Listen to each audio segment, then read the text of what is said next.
देखिए गर्ल्स, मैं आपको दोबारा से एक पॉइंट बताना चाह रहा हूँ। कल मैंने वो बताया था। एक तो शेयर्स इशू होते हैं पार पर और वो फॉरफिट हो जाए। एक शेयर्स इशू होते हैं प्रीमियम पर और वो फॉरफिट हो जाए। तो जो मैंने लास्ट रिकॉर्डिंग भेजी थी उसी को कंटिन्यू करके मैं प्रीमियम वाला केस बताऊंगा। फॉर फीचर ऑफ शेयर्स मैं यहाँ लिखता हूँ, for feature of shares originally issued at premium, originally issued at premium, वो शेयर फॉरफिट करना जो ओरिजिनली इशू हो रहे हैं किस पर, प्रीमियम पर। इसमें दो केस बनेंगे, आपको दो चीज़ें ध्यान से देखनी है। आपको क्या देखना है, एक तो आपको देखना है प्रीमियम आ गया उसके बाद शेयर फॉरफिट हुए या प्रीमियम नहीं आया शेयर फॉरफिट हुए। तो मैं यहाँ लिखता हूँ, इफ़ प्रीमियम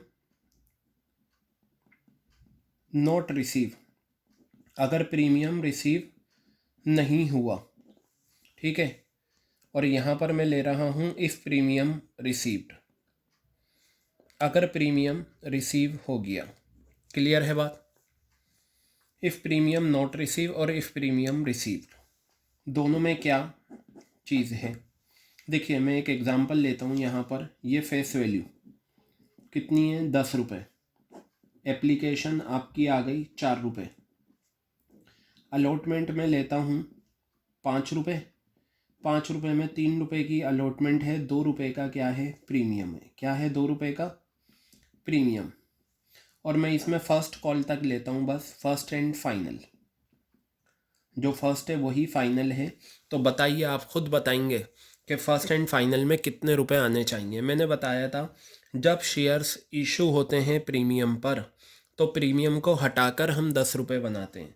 मैं अगर प्रीमियम को हटा दूं, छुपा लूं, तो 4 रुपये की एप्लीकेशन हो गई, 3 रुपये की अलॉटमेंट हो गई, 4 और 3 7, और 7 बचे कितने, 3 रुपये। तो आप अगर आप काउंट करें, 4 और 3 7, 7 और 3 10, 2 रुपये प्रीमियम ऐड कर दो, 12 रुपये में ये इशू हुआ है। ठीक है। तो इसमें क्या है आपकी इंफॉर्मेशन, ध्यान से देखिएगा। इफ़ प्रीमियम नॉट रिसीव, अगर प्रीमियम नहीं आता, ठीक है बेटा, अगर प्रीमियम नहीं आता तो एंट्री क्या बनती है, शेयर कैपिटल आपका हमेशा डेबिट होगा। क्या होगा, शेयर कैपिटल हमेशा आपका डेबिट होगा, शेयर कैपिटल अकाउंट डेबिट। और बेटा सिक्योरिटीज़ प्रीमियम रिजर्व भी डेबिट होता है। क्यों होता है ये मैं बता चुका हूँ, फिर भी बता दूंगा। सिक्योरिटीज़ प्रीमियम रिजर्व डेबिट, और जो पैसा नहीं आया वो उसी नाम से क्रेडिट। क्या नहीं आया, अलॉटमेंट। क्या नहीं आया, फर्स्ट कॉल। तो मैं यहाँ लिखता हूँ टू शेयर अलॉटमेंट अकाउंट। क्या लिया मैंने यहाँ पर, to share allotment account, to share first and final, to share first and final call, to share first and final call account. और जो पैसा आ गया वो फॉरफिटेड शेयर्स के नाम से आ गया, to forfeited shares account. Clear है बात ये? तो इसमें क्या हुआ, इफ़ प्रीमियम नॉट रिसीव, यानी कि उसने अलॉटमेंट का पैसा नहीं दिया। बेटा इसमें जो इम्पोर्टेंट है वो क्या है, शेयर कैपिटल में जो हम लिखते हैं वो लिखते हैं number of forfeited shares. Number of forfeited shares, कितने शेयर फॉरफिट हुए, मल्टीप्लाई करते हैं कॉल्ड अप एक्सक्लूडिंग प्रीमियम। क्या लेते हैं, called up excluding premium, premium को हटाकर, कॉल्ड अप एक्सक्लूडिंग प्रीमियम, एक शेयर पे जितना भी होता है। ठीक है। अब मेरी बात ध्यान से सुनिए। जब आप अलॉटमेंट को ड्यू करते हैं तो क्या एंट्री करते हैं, share allotment account debit to share capital, ये करते हो या नहीं। और फिर करते हो securities premium reserve, securities premium reserve, ये एंट्री आप पास करते हैं जब ड्यू करते हैं। ठीक है।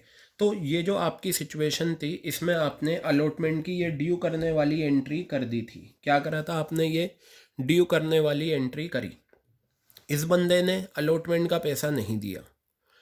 अगर अलॉटमेंट का पैसा दे देता तो आप ये एंट्री कर देते, bank account debit to share allotment. क्या हो जाती है, bank account debit to share allotment, और ये अलॉटमेंट डेबिट अलॉटमेंट क्रेडिट तो कंबाइन एंट्री यही बनती है, ये हो जाती। लेकिन क्या हुआ, ये एंट्री नहीं हुई, क्यों, क्योंकि उसने पैसा नहीं दिया। तो बेटा क्या होगा, जब उसने पैसा नहीं दिया, अब हमें इस एंट्री को कैंसिल करना है। तो कैंसिल कर, हमने ये कर रखी है, अब तो पैसा आया ही नहीं, जब पैसा ही नहीं आया तो हमें इसे अब कैंसिल करना है। कैंसिल करने के लिए मुझे उल्टा करना पड़ेगा, कैंसिल करना है तो जो क्रेडिट है वो डेबिट। बताओ शेयर कैपिटल क्रेडिट है, यहाँ पर बताओ डेबिट हुआ या नहीं, cancel. Securities premium reserve credit है, बताओ यहाँ डेबिट हुआ, क्लियर हो गई बात। ये वजह होती है इन दोनों को डेबिट करने की, और जो पैसा नहीं आया वो उसी नाम से क्रेडिट हो जाता है। शेयर अलॉटमेंट बताइए हमने, ये डेबिट था, क्रेडिट कर दिया। इसी तरीके से अगर फर्स्ट कॉल होगी तो फर्स्ट कॉल भी क्रेडिट हो जाएगा, क्लियर हो गई बात। इस एंट्री में हर जगह हम जो शेयर्स लेते हैं वो फॉरफिटेड शेयर्स लेते हैं। हम सिक्योरिटीज़ प्रीमियम रिजर्व निकालेंगे, यहाँ पर भी हम फॉरफिटेड शेयर्स लेंगे। शेयर अलॉटमेंट लेंगे, यहाँ पर भी forfeited shares. First and final call, यहाँ भी फॉरफिटेड शेयर्स लेंगे, और फ़ायदा भी फॉरफिटेड शेयर्स पे आएगा, क्लियर हो गई बात। अब बेटा इफ़ प्रीमियम रिसीव, अगर प्रीमियम रिसीव हो जाए तो क्या एंट्री होगी, तो मैं यहाँ आपको बताता हूँ। जैसे मान लो फेस वैल्यू है आपकी 10 रुपये, एप्लीकेशन है आपका 4 रुपये, अलॉटमेंट के टाइम आपके दे रखे हैं 5 रुपये, इसमें 3 रुपये की आपकी अलॉटमेंट है और 2 रुपये का क्या है, प्रीमियम है, ठीक है। और ये फर्स्ट एंड फाइनल कॉल है, कितना आ जाएगा, 4 और 3 7, प्रीमियम को हटा दो, 3 रुपये आ गए। इसका मतलब ये है इफ़ प्रीमियम रिसीव, यानी कि अलॉटमेंट का पैसा आ चुका है, अलॉटमेंट आ गया तो प्रीमियम भी आ गया, उसने क्या नहीं दिया, फर्स्ट एंड फाइनल कॉल। मैं यहाँ लिख देता हूँ, if share holder did not pay, if share holder did not pay first and final call, अगर शेयर होल्डर ने first and final call pay नहीं करी, ठीक है, तो आपको क्या करना है, सबसे पहला स्टेप जो आपका है वो ये है, अगर शेयर्स ओरिजिनली इशू हुए हैं प्रीमियम पर, दोबारा से सुनना, अगर शेयर्स ओरिजिनली इशू हुए हैं प्रीमियम पर, तो आपको सबसे पहले ये देखना है प्रीमियम नहीं आया, शेयर फॉरफिट हुआ है, या प्रीमियम आ चुका है, शेयर फॉरफिट हुआ है, ये आपको सबसे पहले देखना होगा। अगर प्रीमियम नहीं आया तो प्रीमियम डेबिट होगा फॉरफीचर में, और अगर प्रीमियम आ चुका है तो फिर नहीं होता। तो यहाँ पर एंट्री जो आपकी बनेगी वो बनेगी equity share capital account debit, equity share capital account debit, ये आ गया। जो पैसा नहीं आया वो उसी नाम से क्रेडिट, क्या नहीं आया, फर्स्ट एंड फाइनल, तो आप यहाँ लिखेंगे, मैंने इक्विटी शेयर कैपिटल लिख दिया, अगर इक्विटी है इक्विटी लिखना, और अगर नहीं है तो खाली शेयर कैपिटल आ जाएगा, क्लियर है।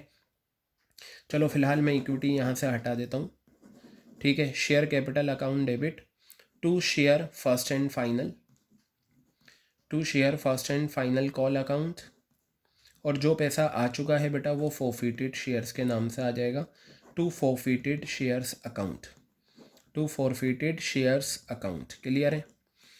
अगेन यहाँ पर हमेशा सेम लॉजिक रहेगा, number of forfeited shares, number of forfeited shares, ये आ गया, multiply called up excluding premium, क्या लेंगे, कॉल्ड अप एक्सक्लूडिंग प्रीमियम, हम लेंगे एक्सक्लूडिंग प्रीमियम। देखो एक चीज़, प्रीमियम नहीं आया या प्रीमियम आ चुका, शेयर कैपिटल जो डेबिट होगा दोनों सिचुएशन में called up excluding premium, called up excluding premium, ये बात आप याद रखिएगा। प्रीमियम नहीं आया तो प्रीमियम डेबिट हो जाएगा, प्रीमियम आ चुका है तो फिर प्रीमियम डेबिट नहीं होता, क्लियर हो गई बात। ये इन बातों को ध्यान में रखना है आपको, और आगे के क्वेश्चंस करने हैं। तो बेटा ये था हमारा फॉरफीचर ऑफ शेयर्स जो ओरिजिनली इशू होते हैं प्रीमियम पर।